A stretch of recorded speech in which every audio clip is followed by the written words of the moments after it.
अलग पहचान के रूप में अपना हस्ताक्षर छोड़ सकते हो। उदाहरण है अभी वर्तमान में टाटा, बिरला, धीरूभाई अंबानी, अंबानी जी का परिवार, और चाहो तो आपके हाथ में जो मोबाइल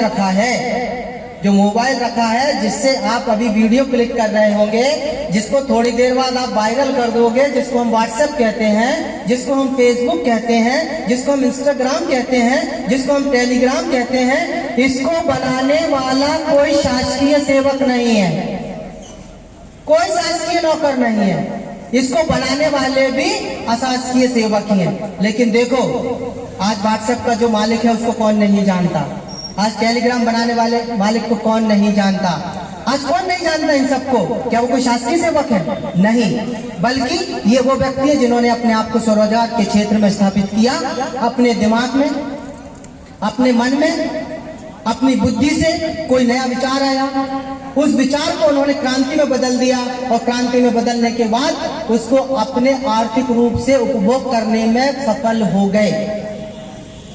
हम चाहते हैं, हमारी योजना चाहती है, विभाग चाहता है कि अब आपके हाथ में एक आर्थिक रूप से सुदृढ़ शक्ति हो, और अब आप कैसा अच्छा लगेगा जब आप खुद नौकरी लेने वाले नहीं, नौकरी देने वाले बन जाओ।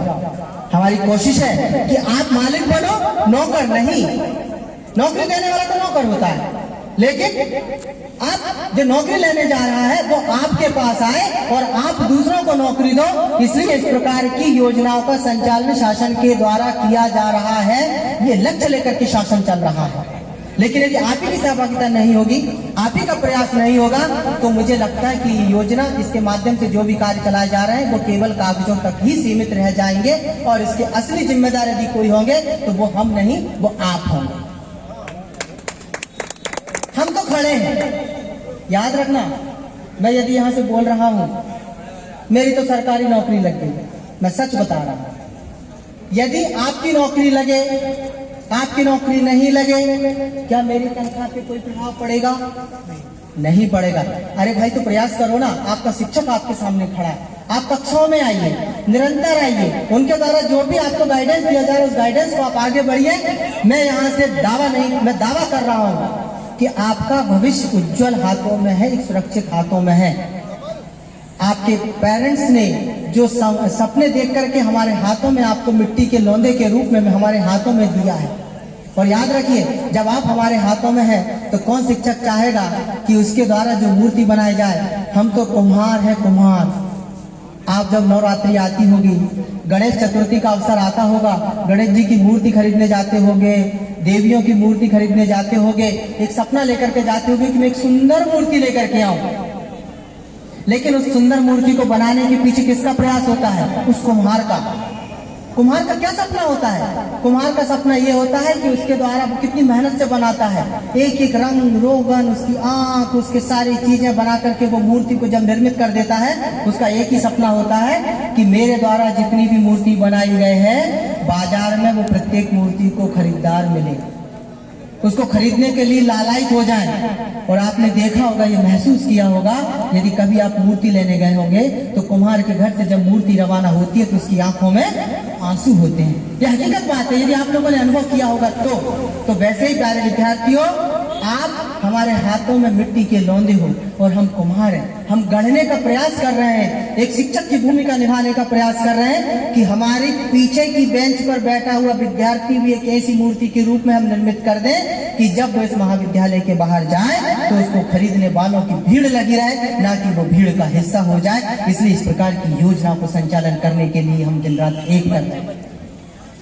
हम आपसे आग्रह करते हैं, हम आपसे विनम्र निवेदन करते हैं कि इस मंच पर बैठे हुए जितने भी शिक्षक हैं, हम आपसे बोल रहे हैं, आप इनका जितना भी दोहन कर सकते हैं आप करिए। आपके पास जितनी भी योजनाएं, आप उस योजना का उपयोग कर लीजिए। आपका भविष्य एक ऐसा भविष्य होगा कि जब आप किसी रास्ते पर चल करके किसी मोड़ पर आप हमसे मिलेंगे, मुलाकात करेंगे, तो याद रखना, आप हमसे नजरें चुराने वाले नहीं, आप हमसे नजरें मिलाने वाले बनोगे। ये हमारा यहाँ से पूरा विश्वास है। लेकिन शर्त एक ही है, प्रयास आपको करना है, संघर्ष आपको करना है, प्रयत्न आपको करना है। जुनून की आग आपके अंदर, आपके दिल में शोले की जैसी भांति भड़क जानी चाहिए कि केवल महाविद्यालय आने से ही मेरा पूरा नहीं होगा। आपको महाविद्यालय आकर के आपको इस यज्ञ में अपने संघर्ष की, अपने जुनून की, अपने लगन की, अपने प्रयत्नों की, अपने प्रयासों की, अपने देखे हुए सपनों के पूर्ण करने के लिए उसकी आहुति आपको देनी होगी। और जब आप ऐसा कर लोगे तो स्वाभाविक है आपको सफलता आपके कदम चूमेगी, आपको कोई भी नहीं रोक सकता, कोई भी नहीं रोक सकता। अभी वर्तमान में हम ऑनलाइन प्रशिक्षण मोड, अभी हमें कहा है ऑनलाइन प्रशिक्षण मोड से हम एलएमएस पद्धति से प्रशिक्षण चल रहा है। हमारे पास सूचना आती है कि विद्यार्थी इसको नहीं करना चाहता है। मैंने कहा ना कि हम तो आपके हाथ पकड़ने को तैयार है, आप हमारा हाथ छोड़ क्यों रहे हो? याद के खड़ा होकर के बता दे कि उसके घर से उसके पेरेंट्स उसके मांगी हुई राशि को मना कर देते हैं और वो कह देते हैं कि मैं आज चल तेरे को पैसा नहीं दूंगा। कोई भी एक विद्यार्थी ऐसा कह दे, मुझे लगता है कि कोई विद्यार्थी इतना कलेजा नहीं होगा। और कोई भी पेरेंट्स, मैं यहाँ से उनके पीठ के पीछे मैं ये कह रहा हूँ कि चाहे मेरे पेरेंट्स हो, चाहे आपके पेरेंट्स हो, चाहे मंच पर बैठे हुए शिक्षक के पेरेंट्स हो, पेरेंट्स हमेशा वही सोचता है कि मैं बगैर शर्ट के रह लूँ, मैं भूखा सो लूँ, मैं गीले में सो जाऊं, वो माँ सोचती है। लेकिन मेरा बेटा ना गीले में सोए, ना मेरा बेटा भूखा सोए, ये सपने उनके उसमें होते हैं। वो अपने मुंह से रोटी निकाल के आपको दे देते हैं। आपने यदि 50 रुपए मांगे तो वो आपको कितने रुपए देते हैं बोलो? यदि 50 मांगे तो कितने बोले? पहली बात, मना तो वो करते नहीं है। 50 मांगे हैं तो मैं दावा कर रहा हूँ 49 रुपए तो नहीं देते हैं। या तो वो 50 देंगे या फिर 50 से ज्यादा देंगे। बोलो यस, देते हैं। याद रखो, जब आप थोड़े छोटे होंगे, जब आप उनके साथ मार्केट में जाते होंगे तो उंगली कौन किसकी पकड़ता है? आप छोटे हो, पापा की उंगली हम पकड़ते हैं।